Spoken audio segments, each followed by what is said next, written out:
We are Boko Haram.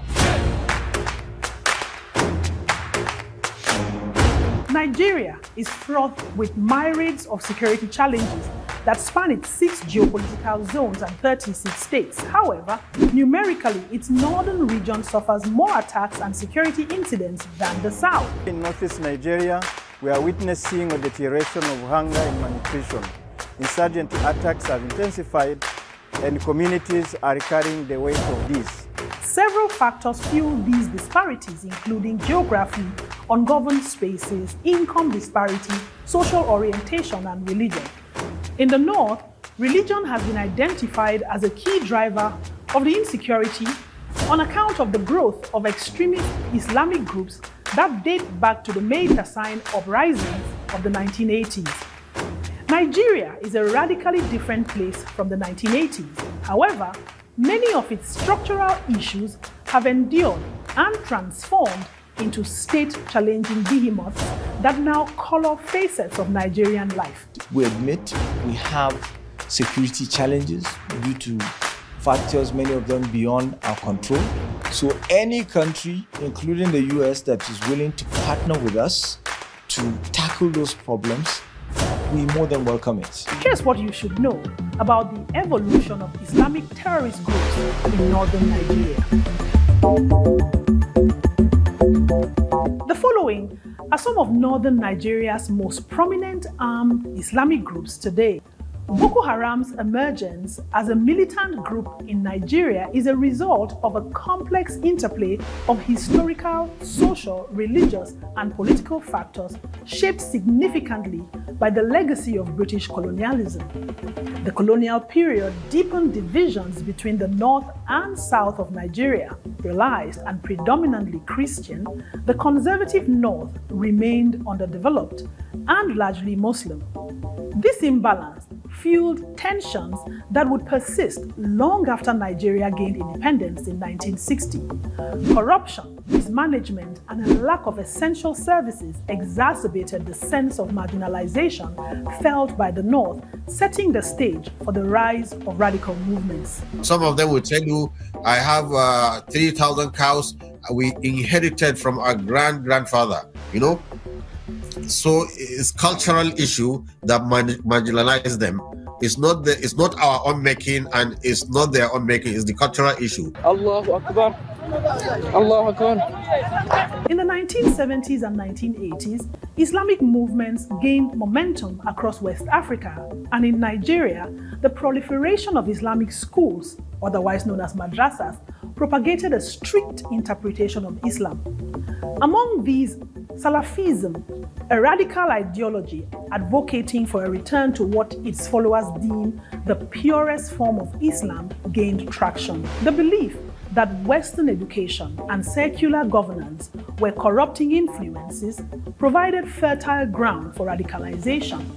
In 2002, Mohammed Yusuf founded Jama'atu Ahlis Sunnah Lidawati Wal Jihad, later known as Boko Haram, in Maiduguri, Borno State. Establishing a religious complex and school was more than just a place of worship and learning. It became a focal point for social and political mobilization. Yusuf's teachings centered on a vehement rejection of Western education and culture struck a chord with those who perceived these influences as corrosive to traditional Islamic values.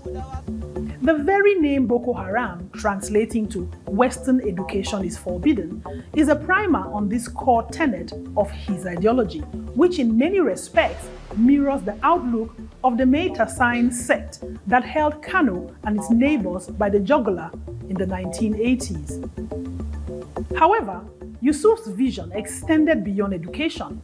He sought to establish an Islamic state governed by Sharia law, challenging the Nigerian state's secular governance. All various aspects of the Sharia penal code that offends the Constitution and Nigeria's international obligation We cannot have in our statute books of a state where people's limbs are being chopped off or someone will be stoned to death for adultery or whatever. We're saying this is a violation, and the UN body of experts agree with us. The European Parliament issued a resolution twice, a very rare resolution in favor of Yahya Sharif Aminu. Boko Haram's ideology was rooted in the discontent many Nigerians, particularly in the Northeast, felt about the government's failures to address poverty, unemployment, and lack of education. The cause of this crisis is lack of job. This is what caused this crisis. If to say that the youth are employed, there is not going to be a crisis in this country. The group's radical critique of the political and economic system resonated with individuals who felt abandoned by the state. Yusuf's ability to articulate these grievances and offer an alternative through his sermons and social services made him an influential figure. The group's radicalization took a sharp turn in 2009 when a violent clash with Nigerian security forces led to Yusuf's death in police custody. His death transformed him into a martyr, intensifying the group's resolve and propelling them into a violent insurgency under the leadership of Abubakar Shekau. Under Shekau, Boko Haram became infamous for brutal tactics, including bombings, assassinations, and kidnappings.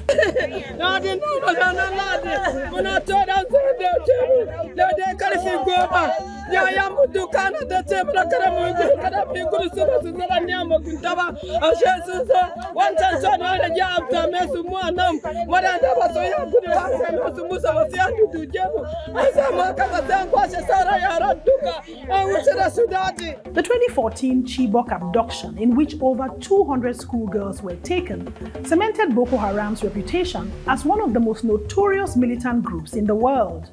The group's reach grew significantly between 2013 and 2016, during which Boko Haram controlled vast territories in Nigeria's northeast, launching attacks that spread to the northwest and central Nigeria, including the capital, Abuja. A sustained military campaign between 2015 and 2016 began to reclaim territory from the group, weakening its control and leading to a split within the organization.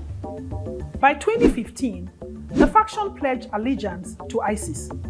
It became known as the Islamic State West Africa Province, ISWAP, differing from Boko Haram in its focus on military and governmental targets rather than civilians. The fragmentation of Boko Haram into factions has continued, with ISWAP becoming the dominant force in the region after Shekau died in 2021. While ISWAP has primarily focused on military targets and avoided civilian casualties, Boko Haram, under Shekau's leadership, had previously been notorious for indiscriminate violence. It's a tragedy because no religion sanctions the killings of the innocent. But these demented monsters called Boko Haram, I don't even consider them as members of the human race. The civil war between these factions continues to devastate the Lake Chad region, which remains a hotspot for insurgency. The socio-economic conditions of the Northeast, marked by high levels of poverty, unemployment, and a lack of educational opportunities, have allowed Boko Haram to continue exploiting vulnerable communities for recruitment. Young men, especially those in underserved areas, are drawn to the group by the promise of social services such as education and economic opportunities, and by the group's critique of the corrupt Nigerian state. The establishment and evolution of Boko Haram into a violent insurgent group is deeply rooted in Nigeria's historical, political, and socio-economic context. Understanding these dynamics is essential for addressing the ongoing challenges posed by Boko Haram and similar extremist groups in the region.